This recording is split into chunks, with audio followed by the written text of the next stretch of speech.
Let me ask you, if I told you there was a cure for addiction that didn't include pharmaceutical drugs, would you believe me? It's the Shaman Warrior Network. Ignite the inner flame, catalyst of the change, planting thoughts in your brain. Lift you up off this plane, breathe easy, connect with the... What's up, everyone? Welcome back to the Shaman Warrior Network. I'm your host, Shaman Jona, and today we're going to be talking about addiction. Did you know that over 6% of Americans suffer from addiction? That's about 21 million Americans. And honestly, the number is probably even larger because that's only the clinically diagnosed cases. With addiction being so prevalent in the country, how are we going to address it?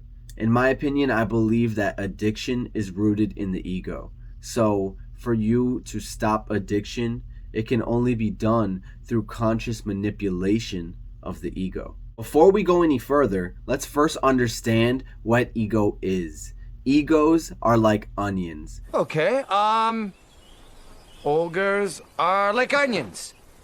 No matter how much you learn or understand about ego, there's always another layer of understanding.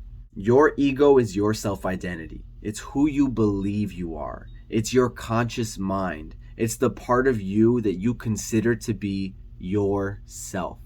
Anything that you routinely do will karmatically become a part of your ego. This is why addictions are rooted in the ego. One thing to keep in mind and understand is that you are not your ego. Your ego, like your body, is a product of cause and effect. It's impermanent and constantly changing.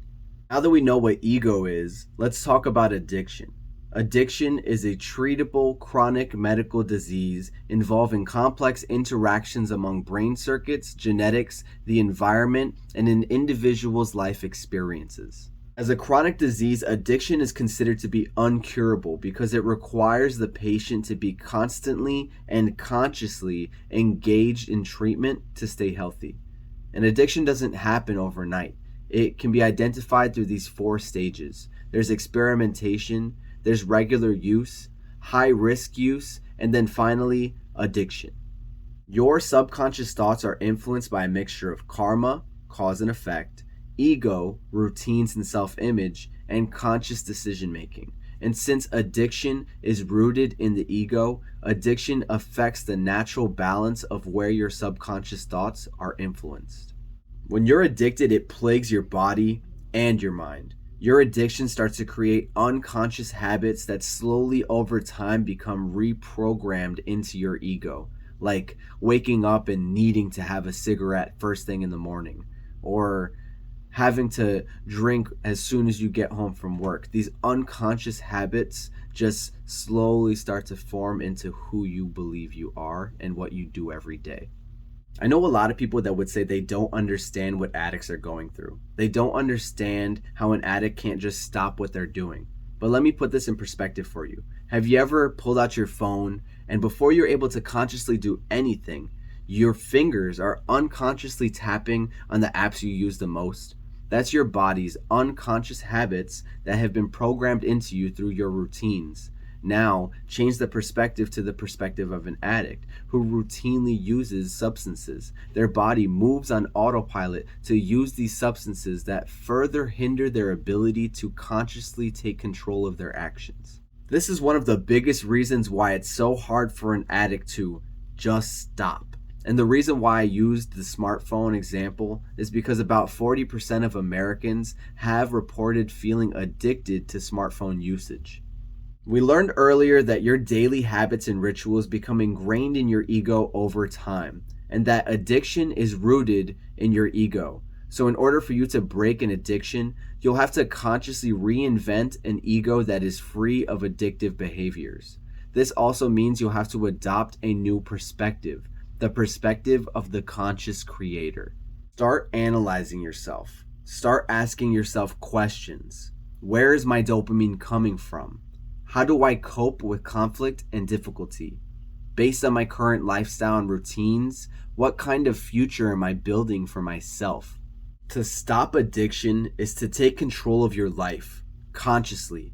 You literally have to reprogram and recreate who you are to become someone that you've never been before. That stuff's not easy. But just like all things, over time, change will come. And that's why it's so important for you to stick with it and stay motivated, knowing that every single day is a precious precursor to the future that you're creating. Go out and do new things that align with your heart. Create new, healthy habits and behaviors. And be sure to create healthy coping mechanisms and techniques that you use to replace different unconscious addictive habits that you once had. I'm telling you to turn off the autopilot because it's leading you towards a crash course. And if you don't consciously take control of your life now, you will fall victim to the unconscious ways that are ingrained within you. Thank you so much for watching today's episode on the Shaman Warrior Network. If you like the video, like the video. And subscribe to the channel for more content every Wednesday.